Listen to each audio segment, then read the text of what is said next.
The next trick is supposedly the finger through tie, but as you can see today I haven't brought a tie with me. So we're going to do this with one of my shirts. It's a simple approach to a penetration. You can do it through, I've seen it done with many different types of objects. What we're going to do is we can take my shirt here, and what I'm going to do is take my finger and poke a hole in it like this. I can then pull my finger right through the edge, but with a little blow, and the finger restores. I do that again nice and slowly. Watch very carefully. You can see the finger.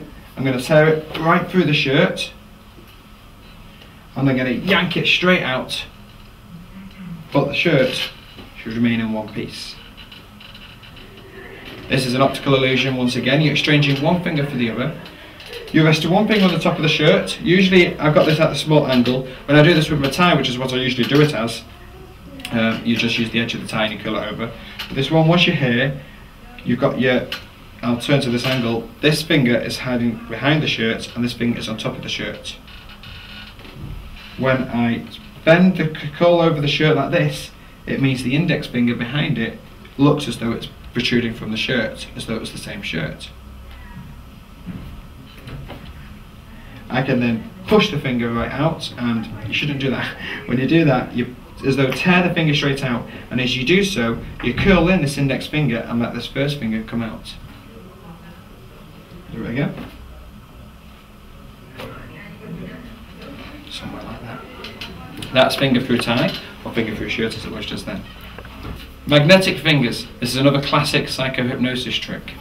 What you're going to ask your spectators to do is to take their hands and cross the fingers together like so. You then ask them to place both fingers about 1 inch apart, protruding like above. Simply take your hand, and if you can, whiz your hand over theirs like so, and pretend that you're slowly magnetizing their fingers. Their natural muscles in their hands will force their fingers to slowly start to come together, but you're going to use your powers of suggestion to suggest that it's actually magic in your powers that are forcing your fingers to touch. This will naturally happen with everybody, but what you're going to try and do is make sure it's a magical effect. All they have to do is hold out their fingers for 1 inch and just simply relax, and their fingers will naturally come together. It's a cool effect. You can do this with anybody, anywhere, at any time, and you're kind of using the idea that you're somehow mind controlling them, which just goes always great in today's market. This next trick is called Miscommunication Fingers. This is a great trick. It requires a spectator for me to demonstrate it clearly with you. Can I ask you to come and help me, please? Just come and sit down on this chair. Now all you need to do, ma'am, is just take your hands like this and turn them away from you. Cross the hands over and wrap them together nice and tight. Bring them into your body like this. Now what I'm going to ask you to do is just move that finger there. No, try moving that finger there. That's okay. Try moving now that finger. Perfect. Now try moving that finger. Wonderful, thank you. Well, just stay there for a moment because this trick is called Miscommunication Fingers. It works by apparently twisting the left and right hemisphere of the brain. When you've twisted their arms like so, when you ask them to move this finger, they will naturally move this finger because the tendons tell them to move the wrong finger. The only time when this works is when you actually touch the finger. Touching the finger sends a spark to the brain and tells them to move that actual finger they've been touched, not what they can actually see. It's a clever little principle. It works great when you've got a one-on-one situation and you want to do something with kind of hypnosis effects. Thank you. This next trick is called the missing mid finger. What we're going to do is take my finger like this and I'm going to give it a little yank, toss it up in the air and make it come back down again. Once again, you can see the finger.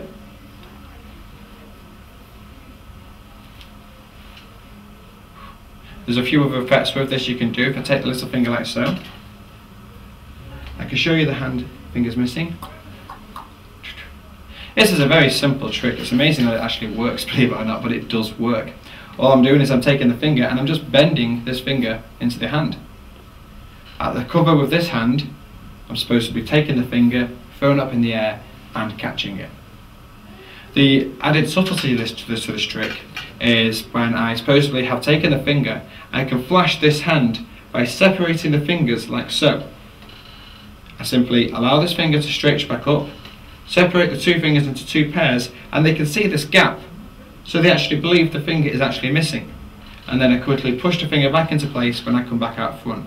And then I supposedly restore the finger on top. When done at speed,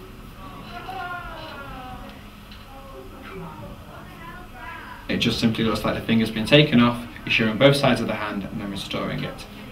Ring finger bond. This is a great effect. It allows people to tell them that they cannot separate their hands. Sometimes used in a lie detector test. What you're going to ask to do is ask your spectators to link every one of their fingers in an apex position like so, and then take these two index fingers and cross them over so that the two knuckles are touching like this. They can then separate their thumbs, they can separate their forefingers, they can separate their pinkies, but the two index, the ring fingers, simply cannot unlock without you moving these two knuckles, and it's impossible.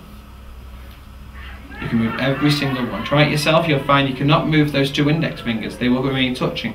This can be done on a table as well. If you have a flat table and you have people down there, they simply cannot move the index finger off the table, but they can move all the others. Where this is used, if you're at a small engagement, if you want to prove somebody's love, because it is the ring fingers, you can prove that taking one partner's, taking the wife and the husband's hands, placing them together like so, and then you can say, who owns the mortgage, move the thumb, who owns the car, move the fingers, but when who owns the marriage or something like that, and that's the ring finger, they simply cannot do it. There's other variations with a lie detector test. You can have a lot of fun with stuff like this. It's like when you get someone and you supposedly want to give them a lie detector test, you ask them a bunch of questions which you know they can answer easily, and when it comes to the embarrassing question and it's the time to move the ring finger and they can't do it, you can get people laughing a lot because you think you've caught them out at a lie. It's a great fun trick to do. I know, telescopic pinky. This is a classic of magic. What we're going to do is take my pinky finger just here and push it right into my hand and all the way back out again. All the way in and all the way out. I'm not lying, I'll show you the other side. It goes all the way in and all the way back out. It's a telescopic pinky. This is a very clever effect. What we're going to do here is take the pinky and push it supposedly into the hand itself. Now what you can actually see I'm doing there is I'm bending the finger backwards, but I'm also doing something else. With the finger and thumb of this left hand, because I'm using the right pinky here, I'm bending the tip of the finger back up straight so it's vertical with the rest of the fingers. That way when it looks as though it comes down, it looks as though it's gone straight down into the hand rather than bent into the side. Another approach is the fingers from this hand are covering the knuckle, so from this angle it looks as though it's going right into the hand and all the way back out again. Right in and all the way back out. You can do the same on this side because the thumb is covering the base of it, so you can go in and out, in and out. Setting up from the trick, you simply hold the finger, push it into the hand and push it all the way back out. You can then move on with this trick with other variations where you can vanish the finger. I'll leave that to your imagination of how you wish to take it forward. Three finger Monte. This is another classic vanishing finger trick. What we're going to do is take my hand like so. I want you to watch very carefully as I get a little wave, and you see one of my fingers has vanished and I now only have three fingers left. But I'll give it a little tug and the four fingers come back again. One more time, I give it a little wave and I'm down to three fingers, that's a little wave and we're back down to four. This is a variation of some of the finger tricks already out there on the market. What we're going to do though for this trick is add a bit of misdirection, and that's in waving the hands. By waving it up and down, it gives me the opportunity to bend this index finger and curl it so it's touching the tip of my top forefinger, like this. This way, it remains practically out of sight. This finger here, the ring finger, comes upwards and acts as though it's the middle finger, so now I'm down to just three fingers.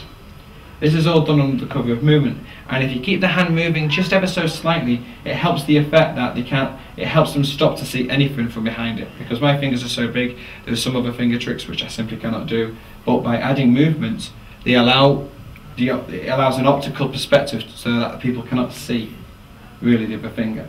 When I wish to restore it, I simply go in the other direction, so backwards and forwards, and release the finger so it's back in grip, and I can show both hands side again.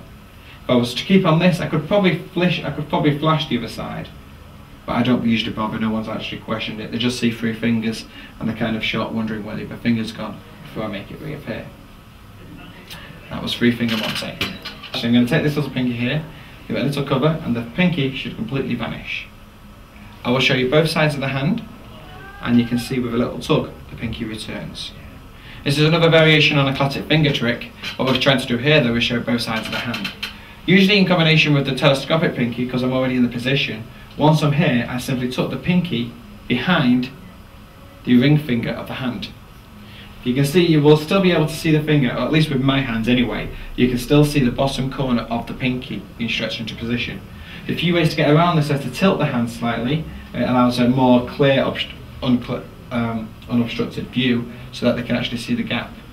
And that hopefully helps you vanish the finger. When showing the other side, you're going to use a big movement to cover the small movement. And to do this, you turn your hand towards the spectator, release the finger from its gap, and curl the finger into the palm of your hand, like this. It's a simple enough move, but when you use the big movement of turning your body, they can see that the other side of the hand, the pinky is not there because it's now turned into the hand. And then you simply take hold of a bit of an invisible finger and pretend to push it right back out of the hand, like so. That's called telescopic pinkie. That's the vanishing pinky. Again, from this side, pushed into the hand, it vanishes. Slight angle. I also do one other thing. I bring the hand slightly further back from my body as well. If I'm level on here, the hand is about 30 centimeters behind me. The added distance behind also helps outsell the effect. And then when showing the other side, I'm moving my entire body before I can show them the other half of the hand on this side of the body. Added movement. And that was the vanishing finger. The last of the finger tricks is called the twisting finger trick. For this little trick, I'm going to take this finger here and I'm going to twist it all the way around and then all the way back again. Maybe I'll do that again. You want to see the twist, don't you? I can tell.